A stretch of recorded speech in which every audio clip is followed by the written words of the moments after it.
What torment, though, did either of the two presidents that you served, President Kennedy or President Johnson, what specific torment in what specific situation, the sending in of American troops in a large-scale way, the beginning of bombing, what do you recall? Well, what I were the wasn't circumstances. Yes. I know you were in the State Department for some of this, but you had input to the situation through your memoranda, and you received input from the people in the White House whom you still knew and remained close to.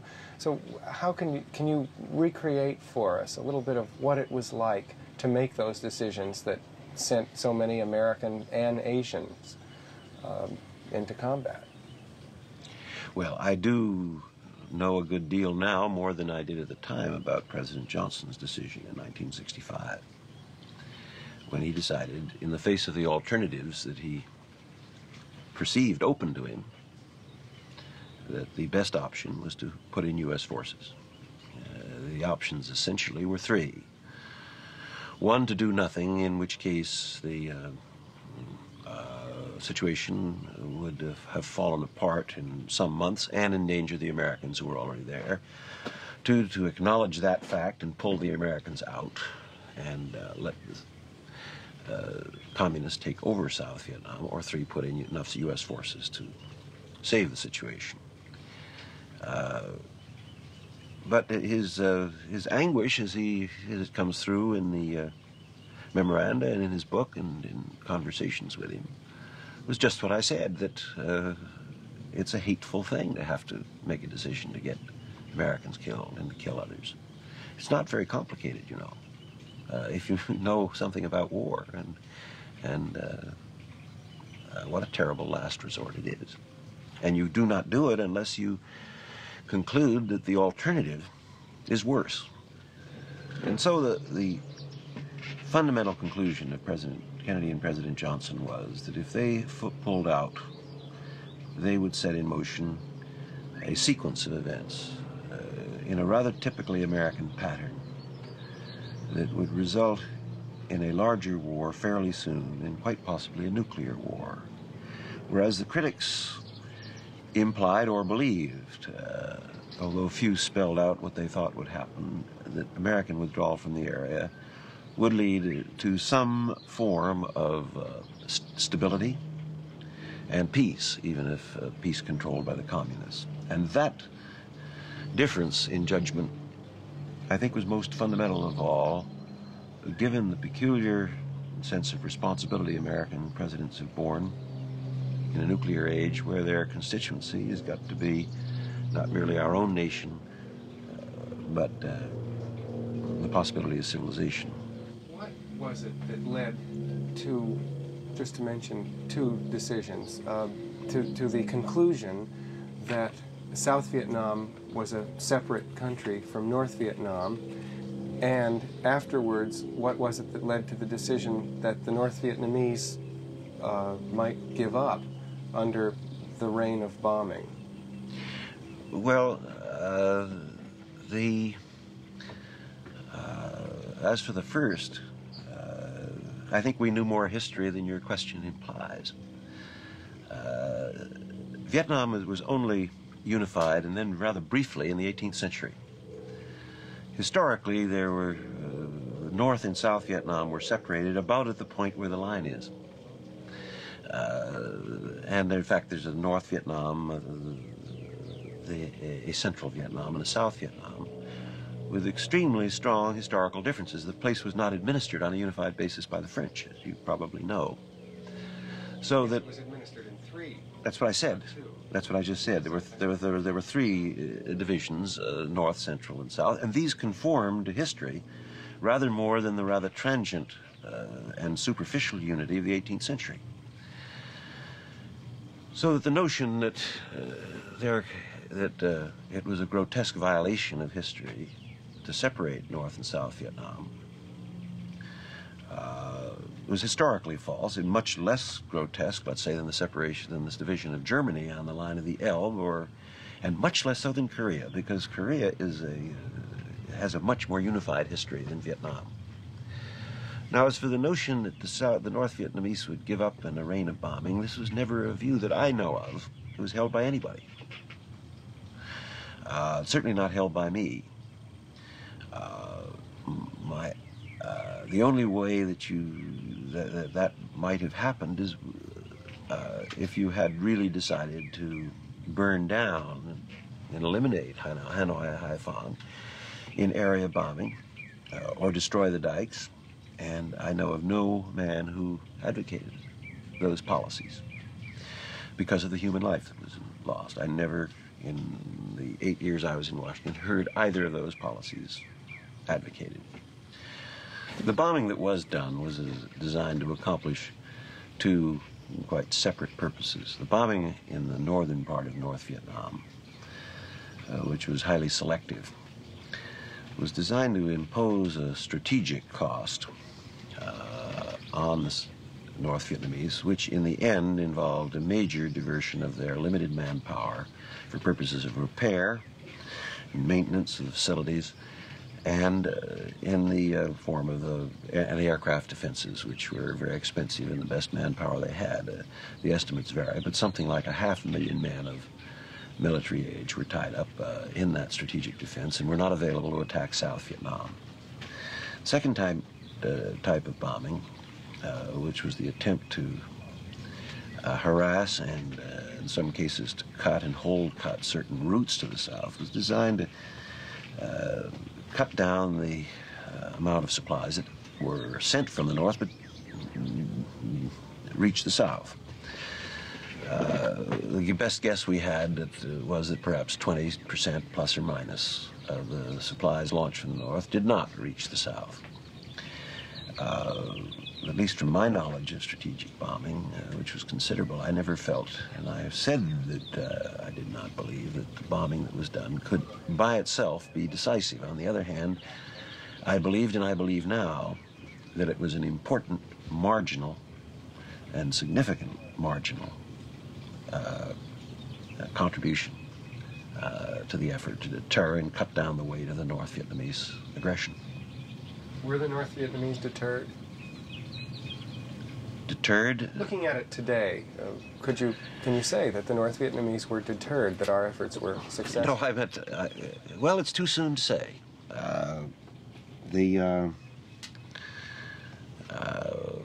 The situation right now in Southeast Asia is that there still is an independent South Vietnam, there's an independent Laos, an independent Cambodia, an independent Thailand, and the broad purposes of the SEATO Treaty have been thus far fulfilled. Now, whether they will be in the future hinges on the outcome of this agreement that was reached, and notably on whether the North Vietnamese withdraw their troops from Laos and Cambodia. If they do, then I think you'll see a period of stable peace. If not, you'll see more war. But the short answer to the question as to whether they have been deterred, they have been prevented from achieving their objective, and we have thus far held to ours. You just mentioned our objectives. And I want to ask you a question about them. You just mentioned our objectives, and you mentioned South Vietnam, Laos, and Cambodia. Yes. Well, thinking of those three countries, didn't we almost destroy those three countries in order to save them? No. Those countries have suffered very heavily, especially South Vietnam and Laos, in terms of military casualties, of people dead and of people wounded and people hurt by the battle in other ways. I'd say that South Vietnam has suffered just about as much as Korea did in the Korean War. Possibly a little less because the battle didn't go roaring through the cities of South Vietnam as they did, except for Hue, in 3 times in Korea. But these are resilient societies. The population is rapidly increasing in South Vietnam. Despite the war, they have carried forward an agricultural revolution that is making them agriculturally viable. They've gone on educating with an educational revolution that has transformed the educational level in the country. They've suffered terrible things, these people, but they have not been destroyed. nor has their land been destroyed. You mentioned resilient societies. Yes. If we get that down to the level of people, how did you, and you all, not just you singular, in the administration, get a sense of the day-to-day realities and needs and aspirations of the Vietnamese people? Well, we read an awful lot, I visited there in '61, of course, and saw a lot of village life and saw a lot of people. But we had reports from every level in the country, as to say, you'd get headquarters reports and reports of the ambassador. But we had reports from military officers at every level, CIA officers at every level. We had reports from State Department officers. Many young men were sent down to relatively low levels. And if you knew the country and its background and the differences in its economic life and social life and the temper of the people, after all, it's a relatively small country, and it's possible to know a great deal about it. You could get a pretty good feel for what was going on in the different parts of the country and what it was like for the people. Did those reports suggest what the real wants of the Vietnamese peasants and farmers were? Well, there were there were even polls taken by the Vietnamese, as well as the judgment of many knowledgeable people. And it wasn't very difficult to know what these people wanted. What they wanted was what any group of people caught in that situation would want, or people in any other developing country. The first thing they wanted was to be let alone. And they wanted to be able to, in the rural areas, to raise their crops and raise their children, and not to be have their sons taken away to battle, and not to have their crops confiscated. They wanted peace and prosperity, really. If you went beyond it, they were modernized enough to want to have schools for their children if they didn't have them. But above all, it was security they wanted to live their lives. And that was, I would say, 90% of what they were after and are after. When I think back as to the kinds of issues in Vietnam over which I spent most of my time, they were not the issues of, what targets do you bomb around Hanoi.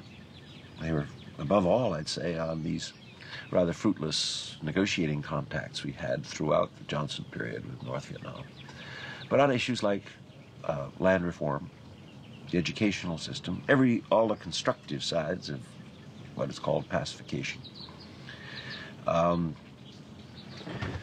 things like helping to organize that rather remarkable group of Americans of every political view that went over and observed the elections in 1967. We had to care about the people, or a balance of power in our sense would not be attainable, just as in Europe. When it looked or seemed as though Stalin might collapse Western Europe, we couldn't bring about a balance of power in Europe by simply sending over a lot of American soldiers or waving some nuclear weapons around. We had to do the Marshall Plan. And we had to concern ourselves in the greatest detail with the welfare of the peoples of Europe. And in all of the military operations of NATO, we've had to be very respectful indeed of the interests of some of the smaller countries. In other words, to pursue a balance of power policy like the United States does not mean that you're playing God or running an empire. And I'm glad for that. Because we're not God. Our margins of influence in the world are narrow. And we cannot achieve our purposes unless we pay great attention not only to the governments, but the peoples with whom we're associated. And by and large, I think we have. But I had one view from '61 down to '68, and as far forward as you'd like to project it, which was that bombing could be a of limited assistance in dealing with this war from the North, that what was required to bring it to a quick and definitive end was one of two things. Either one, that substantial U.S. forces, like a full 2 divisions, be placed across the Ho Chi Minh trails, which would effectively block the flow of supplies into South Vietnam. Or that we put U.S. forces, plus South Vietnamese, into North Vietnam, at about south of Vinh. That's well below Hanoi Haiphong and far from the border of China, but far enough north both to have an important hostage, to force the North Vietnamese to get out of Cambodia and Laos, where they don't belong, and it would also permit the cutting and harassment of a good many of the infiltration routes to South Vietnam. I believe that that was the correct strategy, yes. You feel, then, even yes. now, that we should have invaded North Vietnam? Or yes, or crossed the trails. I think that if either one had been done in sufficient strength, we could have gotten the war over a lot quicker. And I do not believe, and I did not believe at the time, that the Chinese would come into it if we had done that. And that's just one man's view. Was something else besides whether or not the Chinese would come into it ever involved? Was morality involved? There was no immorality in invading North Vietnam. They were the North Vietnamese were all over the South. It was a war. No, I don't believe that. I think it would have been, if it shortened the war, it would have been good for the North Vietnamese too. No, I'd have no moral compunctions about, given the behavior of the North Vietnamese.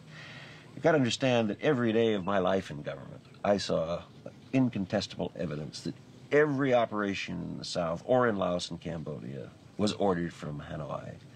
And I knew the units that were illegally across their frontiers.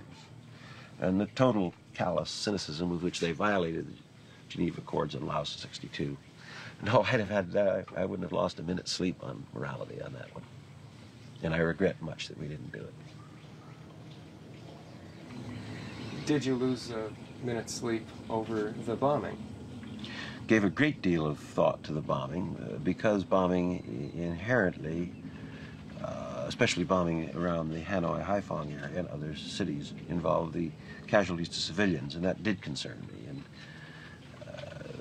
I'd been involved in the war in an attempt to build up the doctrines and pick the targets for precision bombing, and I deeply believed that not only was it that was the correct way to use military power, precision, with as much precision as possible, so I was concerned.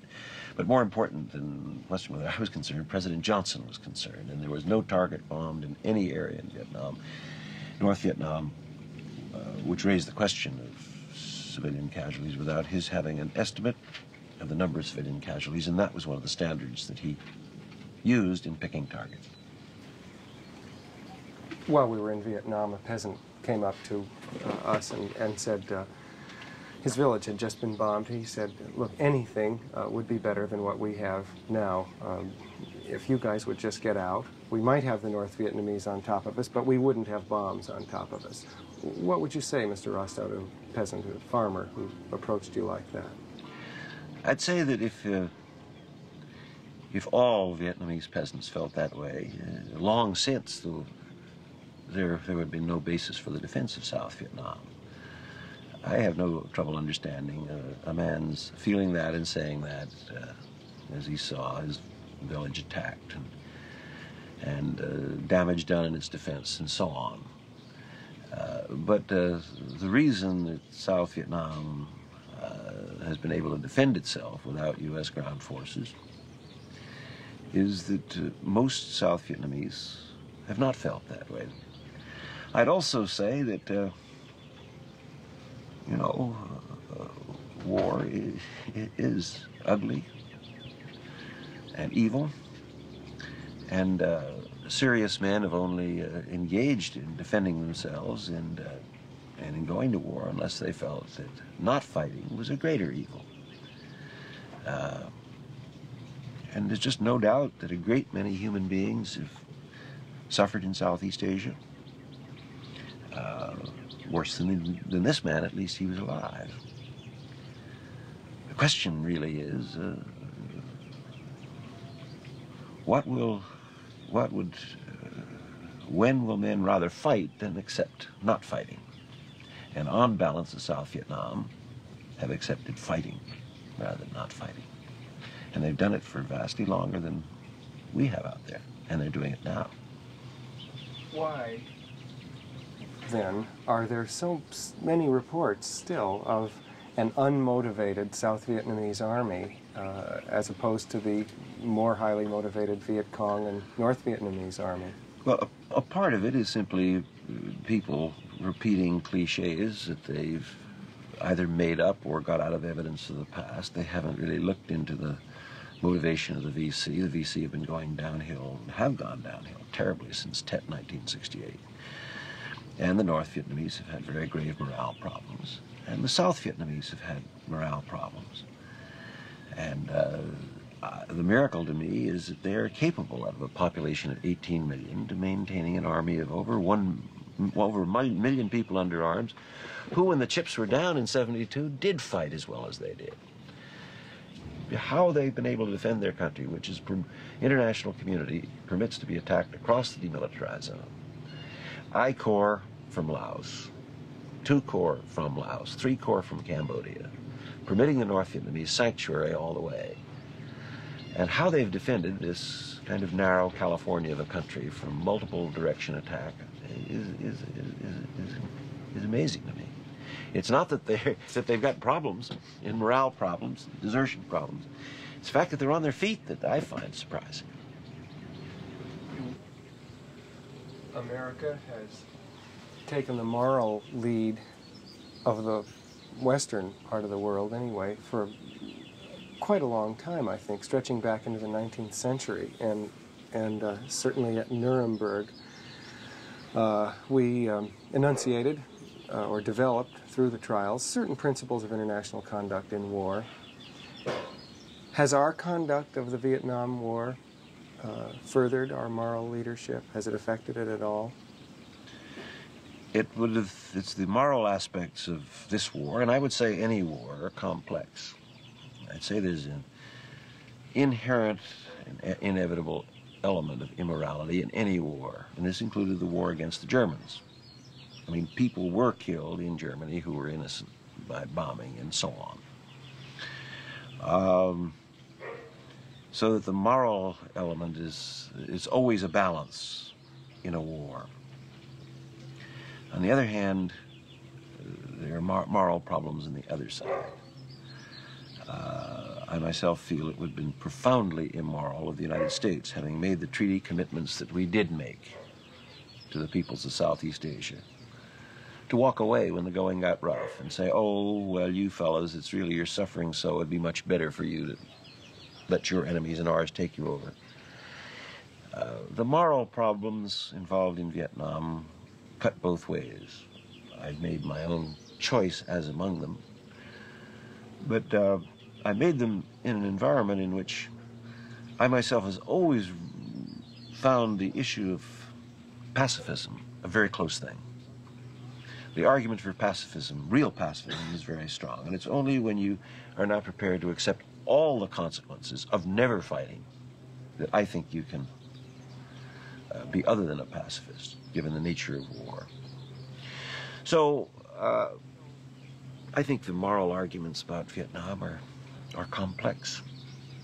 I, on balance, come out one way, but I recognize that it is complex.